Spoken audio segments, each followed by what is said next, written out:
cuando estábamos en el desierto. El segundo año,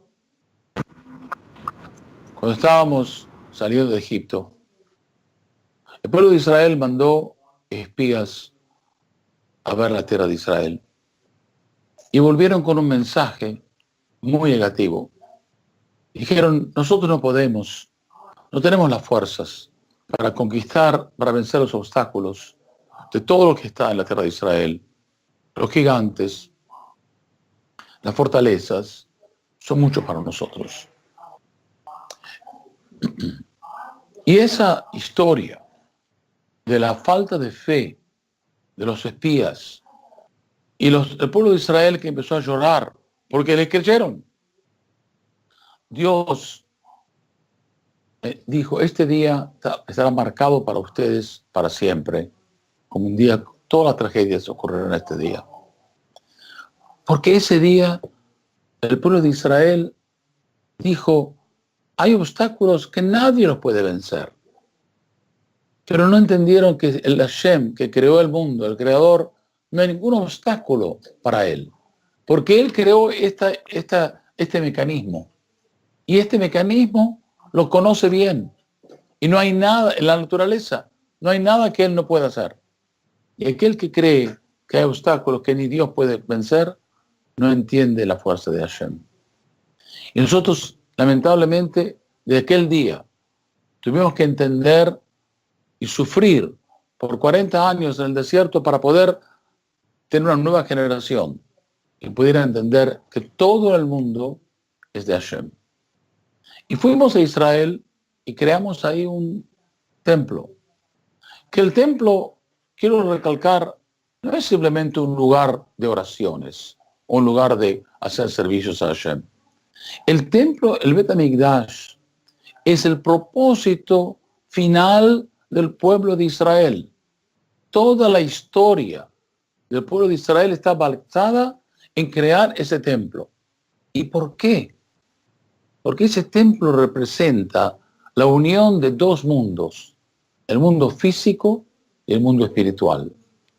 La creación misma del mundo fue creada en el punto central donde estaba el Kodesh HaKodeshim, la parte más santa del templo. Ahí empezó la creación. Y la santidad de ese lugar es como toda la santidad es concéntrica. Cuando más alejados estamos de este lugar, la santidad se hace más difusa. Pero en ese lugar existe la concentración más importante del universo. Y en ese punto mismo, donde Dios decidió crear el mundo, ahí el pueblo de Israel crea su templo para conectarse constantemente con el Creador. En realidad, el Bet HaMikdash es la respuesta más importante a los espías. Pero los espías decían, no, el Creador no nos puede ayudar más, no tiene más fuerza. La naturaleza, los gigantes nos van a conquistar. Israel no puede avanzar. Y el Bet HaMikdash dice, no, nosotros servimos al Dios que puede todo, omnipotente, Akol Yahol, lo que Él puede todo. Y por eso el pueblo de Israel, por medio de este templo, conduce ese mensaje a todo el mundo, para dar a todo el universo el mensaje que hay un creador en el mundo, un creador que es bueno, un creador que nos enseña a ser buenos, un creador que quiere que todo el mundo sea hermanos y hermanas, para que seamos una fraternidad universal. Y por eso que cuando el Bet HaMikdash existía, había cosas buenas en el mundo. Desde que el Bet HaMikdash se destruyó, no solo el pueblo de Israel está en el exilio, sino todo el mundo sufre. Las guerras, catástrofes físicas, naturales, espirituales, todo viene de la pérdida de ese templo. Dicen los rabinos, si los pueblos supieran qué importante es el templo, el Bet HaMikdash, nos empujarían a llevarnos en las manos para que vamos a reconstruyamos ese templo. Era la importancia del templo del Bet HaMikdash. Pero cuando el Bet HaMikdash se convirtió en un simple símbolo, que ya no tenía más fuerza espiritual con la gente, no servía más. Era, como dije hoy en un momento, es como una mujer que tiene un anillo que le dio el marido con mucho amor. Y ella y la mujer no es fiel al marido. El anillo ya no representa nada. Es un símbolo vacío. Lo mismo nosotros, el Bet HaMikdash representaba la alianza, el casamiento de Dios con el pueblo de Israel. Cuando el pueblo de Israel perdió su misión, cuando no tuvo más esa función de crear la moralidad del mundo tan grande, ahí entonces perdimos el anillo del casamiento, el Bet HaMikdash. Ahora no quiero que piensen que el pueblo de Israel hizo unas cosas morales o inmorales más grandes que otras personas. Por supuesto que no. El pueblo de Israel tenía los mismos problemas y menores incluso que el resto del mundo. Pero ¿por qué Dios los castigó tanto? Porque el profeta Isaías dice, hay 4 formas de llamar al pueblo de Israel. Y lo llama así. Goy, quiere decir un grupo étnico. Am, que quiere decir pueblo. Zera, que quiere decir semilla. Y Banim, que quiere decir hijos. Y eso quiere decir que el pueblo de Israel no es solamente un pueblo, son los hijos de Hashem. Así como una persona que tiene una función menos importante comete un error, el pecado de esa persona va a ser mucho menor que si el mismo pecado lo hace una persona, un ejecutivo muy alto en la compañía. Porque cuando más prestigio y más poder una persona tiene, más responsabilidad y más grande es el pecado, el castigo cuando hace un pecado. El pueblo de Israel fue castigado porque Dios nos ve como sus hijos. Y como sus hijos no podemos seguir de esta forma. Y ahora es cierto que Dios no nos castiga simplemente para castigarnos. Nos castiga para educarnos. Porque el pueblo de Israel en el exilio empezó a sentir lo que le faltaba. En la tierra de Israel vivía en una comodidad, un lujo demasiado cómodo. Solamente en el exilio nos ha enseñado a concentrar nuestras fuerzas de Tfilá, de Torah, de Gemilut Hasadim, de hacer bien con las otras personas. Ahora recordemos por qué se destruyó el templo. Por el odio. El odio entre un judío y otro judío. Como dice el libro de Jeremías, uno le decía al otro Shalom, pero adentro de su corazón planeaba cómo engañarlo. Y esa es quizá la imagen más poderosa de la inmoralidad. La falta de sinceridad. No es la cortesía externa, pero que carece de la bondad interna.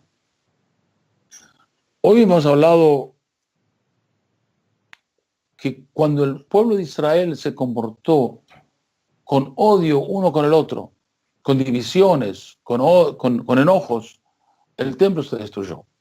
Dicen los rabinos, y por eso destruyó el templo. ¿Y cómo se va a reconstruir? Construir justamente con lo opuesto. Amando las personas unas a las otras. Los rabinos dicen que el mundo existe en base a 3 principios. El mundo existe en 3, como un trípode, que tiene 3 piernas. Una es Torah, la otra es la Abodá, que es el Bet HaMikdash, y el otro es Gemilut Hasadim. El otro es acciones de bondad uno con el otro. Hoy en día, nosotros tenemos una responsabilidad de crear Gemilut Hasadim uno con un judío con el otro. Preocuparnos cuando una persona sufre, preocuparnos del problema de la otra persona. Que nadie diga, esto no me pertenece a mí. Si una persona en nuestra comunidad está sufriendo falta de trabajo o tiene un problema personal, Si sabemos, conocemos a esa persona, nosotros todos estamos sufriendo. Y tenemos que sentir que una persona tiene un problema. Escuché una historia muy linda. Había una mujer muy enferma. Y el doctor le dijo a la familia, esta señora es brain dead, cerebro casi muerto, no hay ninguna posibilidad que esta persona vuelva a la vida. Eso ocurrió en la ciudad de Baltimore. En la ciudad de Baltimore hicieron un decreto que en cada casamiento, antes del casamiento, se dijera Tehillim por esta mujer. Y así fue.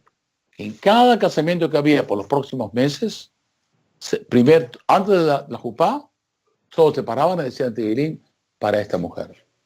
Hoy en día, esta mujer está viva y está con salud y se ha mejorado porque el poder de las oraciones. Pero mi pregunta es, no solamente el poder de las oraciones, que eso sabíamos que había poder de las oraciones, pero es cómo las personas, en medio de un casamiento, cuando estaban todos alegres y felices, bien vestidos, pensando en el futuro, canciones y alegrías que iba a tener el casamiento, pudieron pensar en una persona enferma. Esto se llama en hebreo Nosé Beol Im Javero. Cargar la carga, el peso con mi amigo. No dejarlo solo. En una comunidad todos tenemos la responsabilidad de pensar en la otra persona y no olvidarnos de la otra persona. Hay un concepto en hebreo que es un poco cómico. Se llama yente. Yente quiere decir es la persona que sabe de todos. Sabe, a veces es un poco negativo, ¿no? Porque se sabe con quién sale tal y cual, quién perdió el trabajo, qué tiene de esto, sabe de todo. Es un poco negativo porque a veces eso se convierte en chismes o en historias. Entonces la palabra yente parece una palabra muy negativa. Pero yo pienso que hoy en día todos tenemos que ser un poquitito yentes. Tenemos que entender qué pasa con la otra persona. Una persona que está triste, que le falta algo, pensar, ¿cómo voy a hacer por esta persona? Y aunque no puedo hacer nada, por lo menos preocuparnos. Saber que algo está pasando y que la persona sepa que estamos con ella o con él. El hecho simplemente de saber que a una persona le interesa, aunque no haga nada, le interesa que la persona algo está doliendo, es suficiente. Por eso una persona, cuando vamos a visitar a una persona que está enferma, dicen los rabinos, uno le saca una sexta parte de su enfermedad. Porque la matemática es otro problema. Pero ahí dicen los rabinos, una sexta Had Mishishim, de la enfermedad la saca cuando uno está sentado. ¿Y por qué? Somos doctores, somos médicos, le hemos dado una medicina. Evidentemente, el hecho de a visitar a una persona en el hospital le da a la persona una energía espiritual, un deseo de vivir que lo mejora. Y vemos entonces, cuando vamos a visitar a una persona en el hospital, no hacemos mucho. Realmente no hacemos nada. Sentamos, hablamos un poquitito y nos vamos. Lo mismo podemos hacer aún cuando una persona no está en el hospital. En nuestras actividades cotidianas.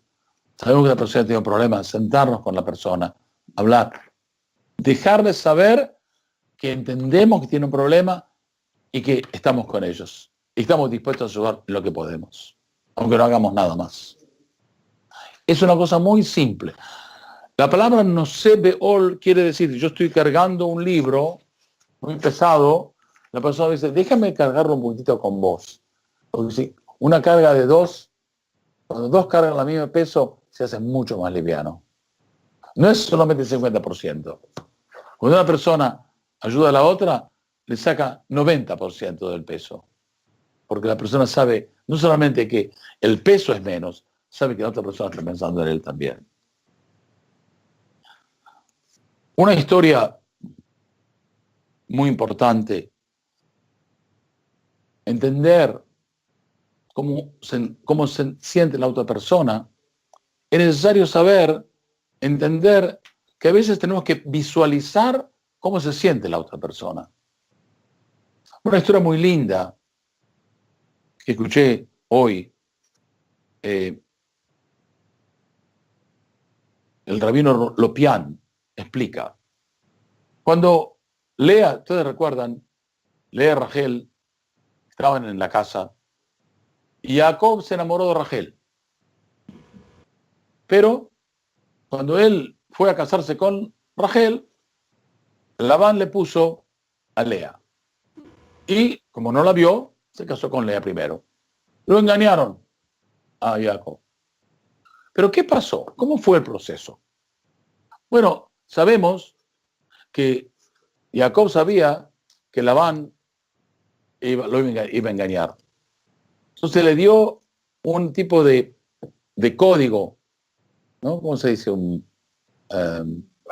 Una clave a Rachel, para que cuando él le diga una palabra, ella va a decir la otra palabra. De esa forma, ella sabía que era Rachel y no era nadie más. Pero Rachel le dio la clave a Lea. Y la pregunta es, ¿por qué Rachel le dio la clave? ¿Cómo? No estaba bien engañarlo a Jacob. ¿Por qué lo engañó? El rabino Lopian dice, porque Rachel pudo sentir cómo se iba a sentir Lea. Ella pudo visualizar el dolor de Lea cuando ella se iba a casar con Jacob y Lea iba a quedarse sola y soltera. Ese dolor que Lea iba a sentir, Rachel lo sintió. Y ahí dijo, el dolor de Lea es más grande. No quiero sentir el dolor de Lea, aunque lo voy a engañar a Jacob. El dolor de Lea es más importante. Eso demuestra que muchas veces tenemos que sentir el dolor de la otra persona para poder reaccionar. A veces no entendemos por qué esta persona tiene un problema. Tenemos que visualizarlo, verlo, en sentirlo con nosotros. Y eso lo aprendemos ¿de quién? De Hashem. ¿Ustedes recuerdan cuál es la primera cosa que Hashem, cómo se aparece la primera vez que Hashem se aparece al pueblo de Israel en forma pública, en forma como pueblo, no como individuos? Se apareció a Abraham, a Isaac, a Jacob, pero cuando se aparece al pueblo de Israel, ¿cuál es la primera vez que él se presenta al pueblo de Israel? Es cuando Moshe Rabenu, Hashem le habla a Moshe Rabenu de la zarza ardiente.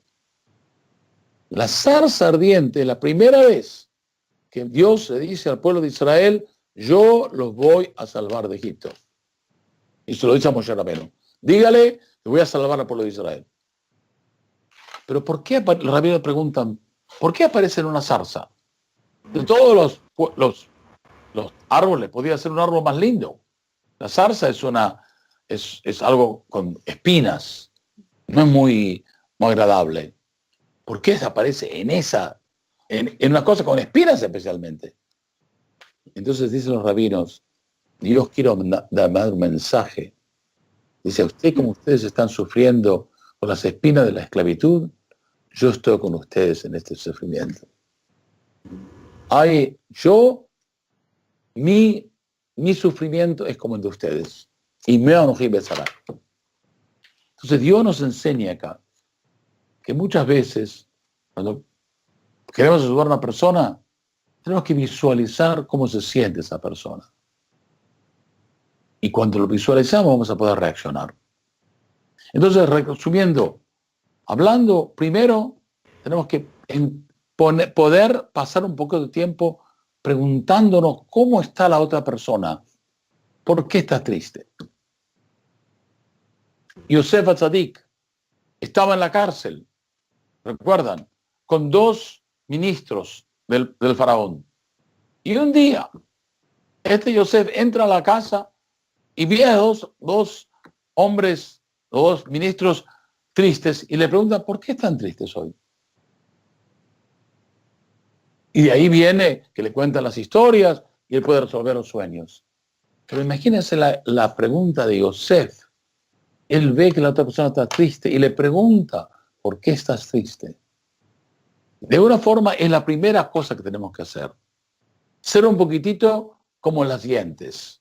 Tratar de ver qué es lo que pasa con la otra persona. No olvidarnos de la persona, no usarlo como una máscara. Ver qué pasa con esa persona. La primera cosa. Primero, averiguar, preguntar. Segundo, poder tratar de visualizar cómo se siente esa persona en esa situación. Y la tercera cosa va a ser automática. Si sabemos lo que pasa y visualizamos lo que pasa, cómo se siente, el hecho de que estemos ahí, simplemente diciéndole, yo entiendo, estoy al lado tuyo, yo soy tu amigo, soy tu amiga, es suficiente para la otra persona, como la persona que visita a una persona en el hospital, así le vamos a sacar un poco del dolor a esa persona. Ahora, ¿por qué cuento todo esto este día de Tisha B'Av? Porque si nosotros queremos volver al templo, tenemos que empezar. ¿Cómo se reconstruye el templo?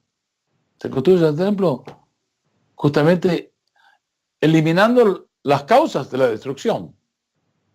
Y la destrucción fue el odio. La reconstrucción va a ser el amor, el cariño, la solidaridad, la amistad, el interés en uno por el otro. Quiero terminar. Ustedes saben que ¿cuál es la mitzvah? ¿Cuándo hace una persona mitzvah más grande? ¿Cuando va a visitar a una persona que está de duelo? ¿O cuando va a una persona en un casamiento? Uno podría pensar, en un casamiento no es tan grande, porque uno va a una fiesta, va a comer, va a bailar. Es muy lindo. Todo quiere un casamiento. Pero una cosa de duelo, mucho más difícil. No hay comida, no hay fiesta, la gente está triste. Si uno va, parece una mitzvah más grande que ir al casamiento. El rabino Hafetz Haim dice no. Mejor, más mitzvah es ir a un casamiento que ir a una casa de duelo. ¿Por qué? Porque cuando uno va a un casamiento, a una casa de duelo, dice, bueno, la persona murió, le murió la madre, le murió el esposo, le murió el hijo. Gracias a Dios no es para mí, no es mío. No está tan mal. Cuando hubo un casamiento, si una persona tiene una hija que no está casada, y va a un casamiento de una persona que se casa la hija, ahí uno puede empezar a pensar, ¿por qué mi hija no me pasa lo mismo? ¿Por qué no soy yo tan contento como ellos? Es más difícil. Una persona que puede superar esos sentimientos de egoísmo y alegrarse con la alegría del otro, esta persona está haciendo una mitzvah mucho más grande que la persona que va a la zona del duelo. Por eso vemos acá una historia muy importante. Los rabinos dicen, aquel que baila en un casamiento es como si está reconstruyendo una de las piedras caídas del Bet HaMikdash, levantándolas. Porque esto representa el estar con la otra persona, el amar a la otra persona, el crear amistad con la otra persona. No es solamente como yo, lo que me pasa a mí, mi hija, a mí esto,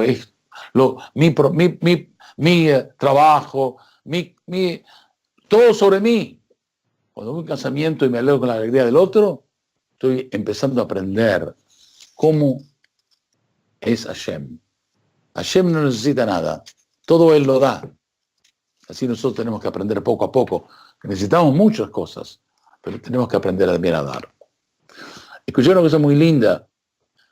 Todo el proceso de la vida es un proceso de crecer. desde ser un bebé a ser una persona adulta. El bebé no le importa nada, no entiende ni sabe de nada, solo le importa a él. Él quiere su comida, no le importa si la madre está cansada, o si hay comida o no hay comida. El niño, el bebé solamente se ocupa de él. Yo tengo hambre y no me importa la hora, quiero que me den comida. El proceso de crecer es poco a poco, deslizarse de ese sentimiento de solo yo, y empezar a crearse en cómo sentirse con las otras personas. Y ahí es donde Dios nos dice, sean como yo, aprendan a sentir el sentimiento de las otras personas y ayudarlos. Y si hacemos esto, volveremos a tener un Bet HaMikdash, y el Bet HaMikdash será un mensaje para todo el mundo. Y el día de Tisha B'Av se convertirá en el día de gran felicidad. Así como hemos sufrido en este día de Tisha B'Av, así seremos alegres en el Tisha B'Av, cuando el templo sea reconstruido. Y este día se convertirá, lo dicen los rabinos, los 4 días de luto que representan la destrucción del templo, el 10 de Tebet, el 7 de Tamuz, el 9 de Av y el 3 de Tishrei, los 4 ayunos que representan la destrucción del templo, los 4 días de ayunos serán convertidos en días de fiestas y alegría muy grande. Que sea así para nosotros, Bimerabe y ameno, que podamos ver el templo reconstruido, que la función fundamental del Mesías va a ser reconstruir ese templo, y que el mundo tendrá paz y tendrá felicidad y prosperidad y fraternidad humana. Shalom al Israel.